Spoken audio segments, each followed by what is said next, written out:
আসসালামু আলাইকুম প্রিয় শিক্ষার্থীরা। এইচএসসি কেমিস্ট্রি পরিবেশ রসায়নের একটা গুরুত্বপূর্ণ টপিকস হচ্ছে ডাল্টনের আংশিক চাপসূত্র।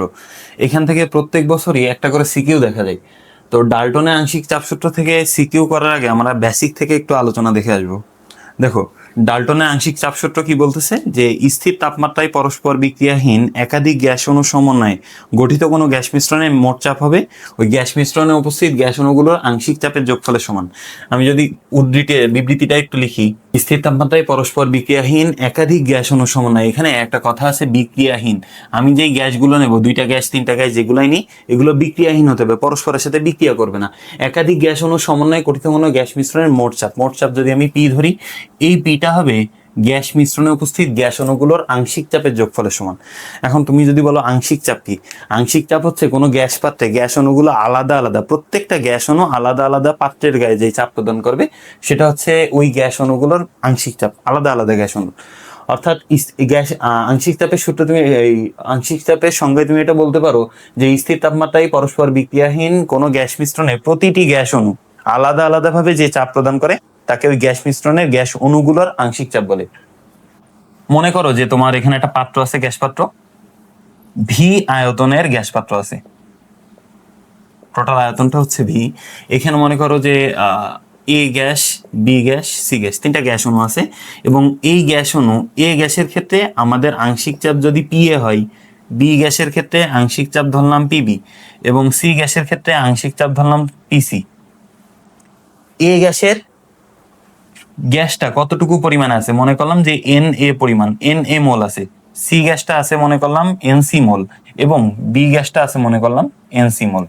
এখন যদি আমি আংশিক চাপের সূত্রে আসি, যে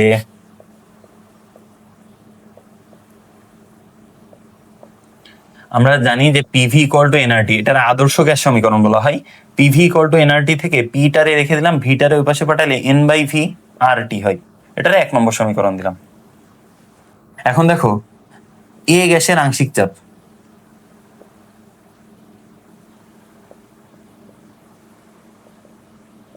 এ গ্যাসের আংশিক চাপ পি এ যদি হয়, আমি এটারে লিখতে পারবো যে N A by V R টি। আরটা হচ্ছে মোলার গ্যাস ধ্রুবক, এর মানটা হচ্ছে 0.081 লিটার অ্যাটমসফিয়ার পার মোল পার কেলভিন। তাপমাত্রা নির্দিষ্ট তাপমাত্রায়, তাপমাত্রাটা হচ্ছে নির্দিষ্ট। আংশিক চাপ পি এটা হবে এন এ বাই ভি, শুধুমাত্র এন এ মানে এ গ্যাসটা কতটুকু পরিমাণে আছে, কত মোল আছে, অতটুকু চেঞ্জ হবে। ভি তো আয়তন সেম, ভি আয়তন। আচ্ছা এখন দেখো, বি গ্যাসের আংশিক চাপ কি হবে, পিবি ইকুয়াল টু হচ্ছে N B by V R টি। একইভাবে সি গ্যাসের আংশিক চাপ কি হবে, পিসি, এর মান N C by V R টি। এখন দেখো, পি এ গ্যাসের আংশিক চাপ, পিবি গ্যাসের আংশিক চাপ আর পিসি হচ্ছে সি গ্যাসের আংশিক চাপ। এই 3টা আংশিক চাপ যদি আমি এখন যোগ করি তাহলে মোট চাপ পাবো। অর্থাৎ মোট চাপ পি হচ্ছে P A plus P B plus P C. দেখো, বা পি ইকুয়াল টু কি লেখা যায়, যে N A by R T, N A by V R T. এখান থেকে লেখা যায় N B by V R T plus N C by V R T. তুমি এখান থেকে যদি আর টি কমন নাও তাহলে লেখা যায় হচ্ছে N A by V plus N B by V plus N C by V R T. দেখো এইটারে N A N B N C, ওই যেই গ্যাস পাত্রটা নিয়েছিলাম ওই গ্যাস পাত্রে তো 3টা গ্যাস আছে, 3টা গ্যাস অণু আছে।